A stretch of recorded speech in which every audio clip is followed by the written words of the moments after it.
Эртний өв соёлоо сэргийн санаж, өнөөгийн залуус таниулах Монгол ухааны ертөнцид тавтай морилно. Сайн байцгаана уу? Өнөөдрийн подкастаар бид Монголын уламжлал тоглоом наадгайн зан үйл, түүний бэлэгдэл, онцлогийн талаар ярилцах гэж байна. Эдгээр тоглоом нь зөвхөн тоглоом биш, бидний соёл, зан заншил, амьдралын хэв маягийг тусгасан гүн гүнзгий утгатай зүйлс юм. Миний хувьд энэ сэдвийг сонгосон учир нь өвөг дээдсийнхээ уламжлалыг хадгалж дараагийн үедээ өвлүүлэхийг хүссэн юм. Монголчууд эртээр үеэс тоглоом наадгайг хүүхэд насан туршидын дунд тоглож ирсэн. Эдгээр тоглоом нь нүүдэлчдийн амьдрал зохицсон байгальтай холбоотой байдаг. Жишээ нь шагаан тоглоом, уран эдрээ, оньсон тоглоом гээд олон төрөл бий. Эдгээр нь зөвхөн зугаа цэнгэл биш, хүүхдийн сэтгүүг хөгжиж, ёс суртахуун, хамтарч байдлыг мэдүүлэх зорилготой байсан.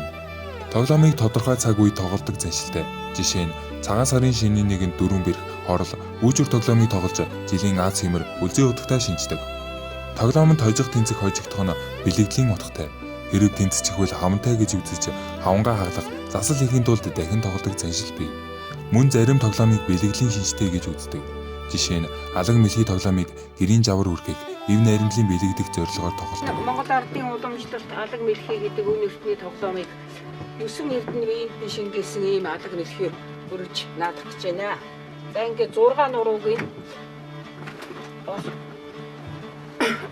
ертөнцийн 3 мөнх ногооны өнгөтэй 9 эрдний нэгэн болох оюун эрдний шагаагаар олон нурууг нэмэрье.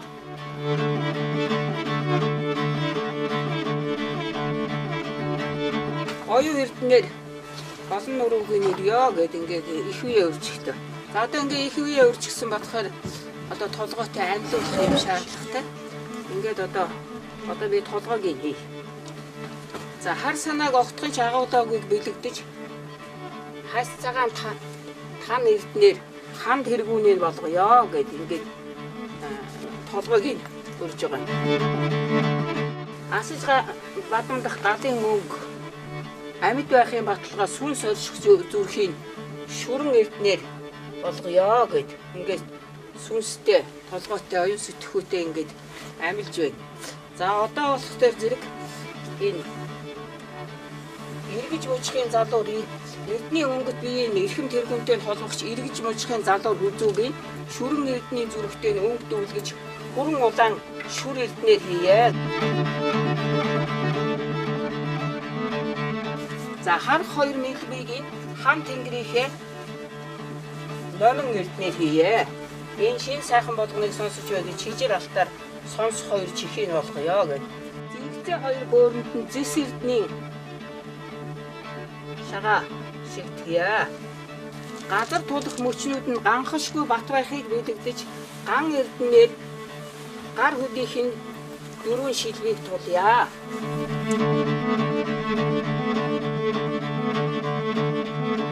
Мөр нь сүүн цагаан байхыг бэлэгдэж мөч бүрийнх нь сарвуунуудыг мөнгөн эрднээр хийе.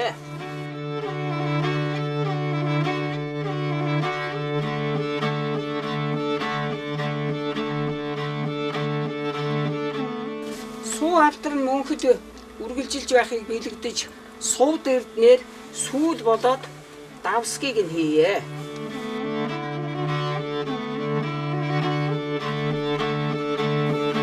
За ингээд 9 эрдэнэ биедний шингэсэн юр бүсийн алаг мэлхий ийн оршвэ. Алаг мэлхий тоглоом нь гэр бүлийн эв найрамдлын бэлэгдэл бөгөөд шагаануудыг мэлхий хэлбэрт өрж тоглогчид ээж дараалан тоглодог.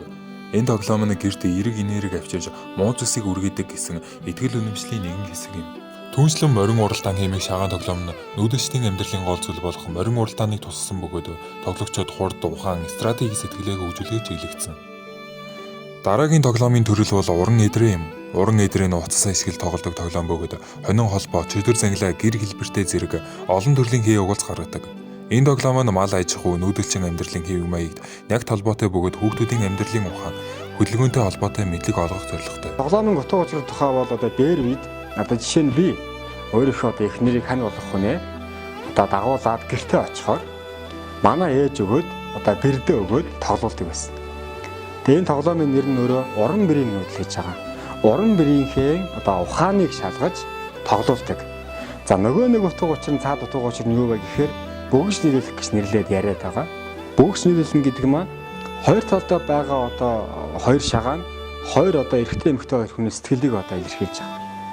Тэгээд хоёр хүн нэг талдаа орсноор одоо сэтгэлээ одоо илэрхийлж нэг талд одоо хөв зайгаа холбож байгаа ийм одоо тоон тэр толгоо холбож байгаа ийм одоо утга учирыг бэлэгдэж одоо ингэж нэг талд нь оруулж ингэж тоглож одоо уран мэрийг ухааныг шалгадаг байсан байна.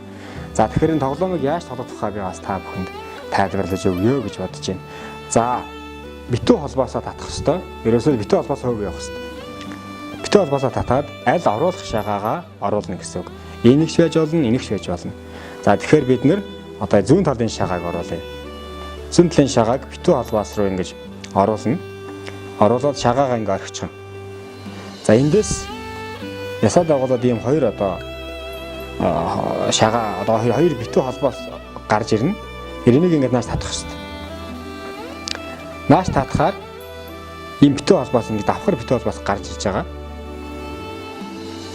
За энэ битүү холбоосоо дагуулад энэ утас ингэж ирж байгаа энэ харж анзаарж байгаа бол утас ингэж ирж байгаа. Энэ утсыг дагуулад шагаагаа хийн. За тэгэнгүүт буцаага татна хийчихэд. Буцаага татхаад энд нэг битүү холбоос гарч ирж байгаа.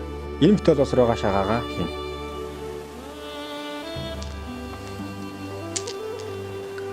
Уран эдрээ тоглох явцад хүүхдүүд гар хурууны хөдөлгөөн, төвчээр, анхаарал, төвлөрөл, бүтэц сэтгэлээ хөгжүүлдэг. Түүнчлэн уран эдрээд нь хүүхдүүдийн дунд нийгмийн харилцаа бий болгох, хамтаа тоглох чадварыг дэмждэг. Ойсон тоглоом нь Монголын оюуны соёлын нэгэн тод жишээ юм. Ойсон тоглоом нь модон эсвэл бусад материалаар хийгдсэн эсгүүдээс бүрддэг бөгөөд тоглогчид задлах, буцааж угсрах замаар шийдэл олгож чиглэгдсэн байдаг. Энэ тоглоомын гол зорилго нь тоглогчид сэтгэн болгох чадвараа хөгжүүлж, төвчээр логик сэтгэлгээ, асуудал шийдвэрлэх чадварыг нэмэгдүүлэх явдал.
Монголын онсон тоглоомын хамгийн алдартай бүтээгчдийн нэг бол Зээ Төмөн Үлзий бөгөөд 5000 гаруй онсон тоглоом бүтээсэн гэдгээрээ алдартай.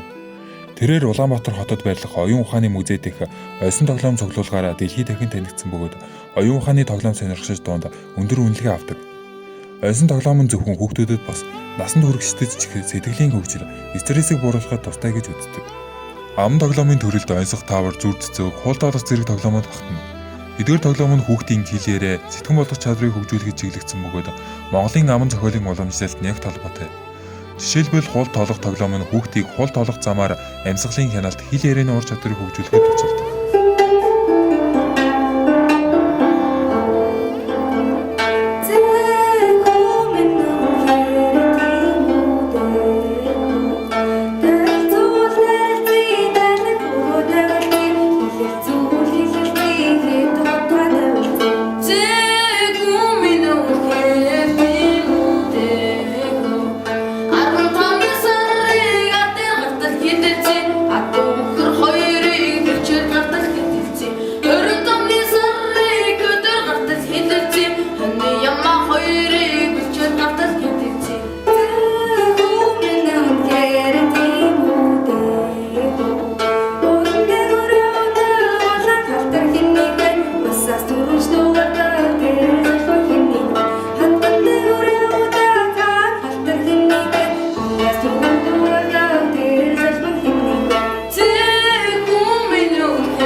Онцгой давар нь хүүхдийн логик сэтгэлгээ, хэлний баялагийг нэмэгдүүлэхэд чиглэгдсэн бөгөөд эдгээр тоглоомуудын олон төрөл нь Монголын ардын аван зохиол тэмдэглэгдэн үлдсэн байдаг. Жишээ нь толгоон дээрээ малгай, хөл дээрээ хутал, хоёр гартай бэйли гэсэн онцгойны хариуна мод бөгөөд энэ онцгой нь байгалийн элементүүдийг ашиглан хүүхдийн сэтгэлгээг хөгжүүлэхэд чиглэгдсэн байдаг. Уламжлалт тоглоом наадгаан зөвхөн зугаа биш, Монголын өв, оюуны баялаг юм. Эдгээр тоглоом нь бидний өвөг дээдсийн амьдралын ухаан, сэтгэлийн гүн гүнзгий байдлыг харуулдаг. Бид үнийг хадгалах, дараагийн үедээ өвлүүлэх ёстой.